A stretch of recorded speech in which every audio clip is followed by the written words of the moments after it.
Jason, just a reaction at this point. Is it Snap specific or broader digital ad slowdown? We think it's mostly Snap specific. So, there are categories that are pulling back, but I think that the other companies who report next week, namely Meta and Alphabet, have a much deeper advertiser bench. And so they're just better able to deal if, you do see some pullbacks. But we think the bigger point is that Snap hasn't developed as robust ad products for direct response or performance advertisers. And then they're also seeing pressure from TikTok. Mark, would you agree with that?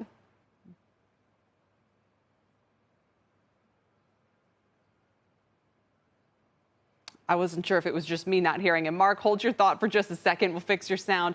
So, Jason, if you think it is a Snap-specific problem, would you be a buyer here of the other stocks that are selling off on the weakness? Well, we do have to acknowledge, as your prior guest talked about, we are probably going to go into a modest recession. Consumer spending, which has been pretty stable through the summer, is probably going to slow down. So advertising is probably going to slow down. So if if you're a longer-term investor, 12 to 18 months, I do think buying particularly Meta here, it's an interesting kind of opportunity. That being said, we do think that there is risk to advertising broadly, just not nearly the downside that we saw, for example, in Snap or even Twitter, which also reported this morning. Mark, what were you saying? Go ahead. I can expand on that. Actually, on both points. So when you look at the overall ad market, you have to divide it into brand and direct response. And so brand tends to take a cut when there's hard times. That's what happened at the start of the pandemic. But direct response actually tends to grow. And so I agree, Meta is likely to do well. Google especially, and Amazon's ad business are likely to do well. With Snap, they're facing so many pressures. Competition from TikTok, slowing user growth in the US, which has been happening for years, and I think is finally starting to catch up with them. And their ad business is not all direct response, so they're going to get that brand advertising cut when there are hard times. And that's all, it's like a perfect storm of problems for them. But you don't see that with Google at all, and to a lesser extent with Meta. I was going to ask, so Google, Facebook, or Meta, those are big beneficiaries of direct response spending. Who else? And should we expect that piece of the ad pie to hold up?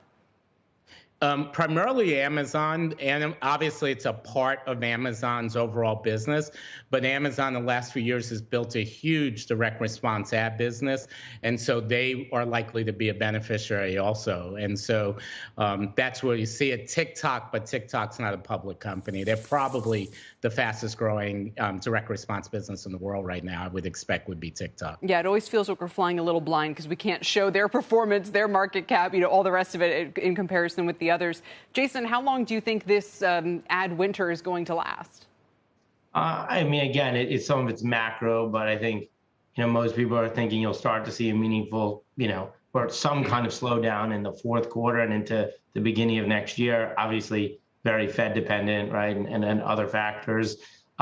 Specifically for Snap, one of the things that we think they need to fix is the attribution that relates to Apple. And so the tool that you use is called SK Ad Network, which Apple just updated, calling it 4.0. It's quite complicated, and our concern is that it will take them longer than the other companies to integrate that into their process.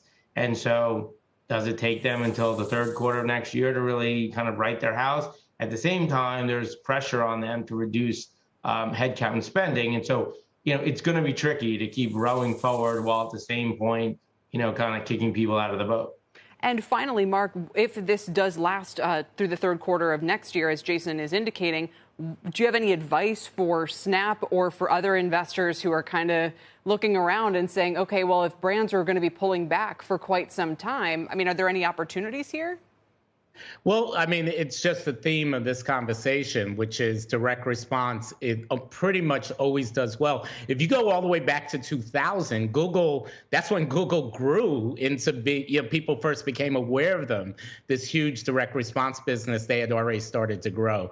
So it's essentially doubled down on these big performance advertising companies, Google, Meta, and others, and just kind of hold back on brand, and you'll tend to do well in this kind of climate. Very interesting. I appreciate the thoughts there. Guys, thank you both, Mark Douglas and Jason Helfstein. Shepard Smith here. Thanks for watching CNBC on YouTube.